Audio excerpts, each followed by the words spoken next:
तिला विचार काय पडणार आहे. इन मराठी. होय, मी मराठी ती बोलू शकतो. तुम्ही विचारला आज पाऊस पडणार आहे का, याचं उत्तर आज पुण्यात पाऊस पडण्याची शक्यता आहे. हवामान विभागानुसार दिवसभर ढगाळ वातावरण राहील. तिला विचार काहीतरी एक काय पडणार आहे सांग मला. वातावरण असणार आहे का प्रॉपर पाऊस पडणार आहे, एकच सांग मला.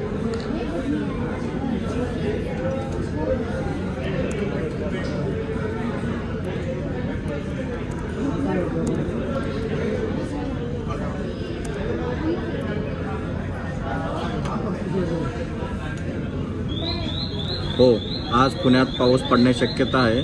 दिवसभर ढगाळ वातावरण राहील आणि रात्री 56 शक्यता आहे की हलका ते मध्यम पाऊस पडेल. नाही पडला तर बांबूच काढू.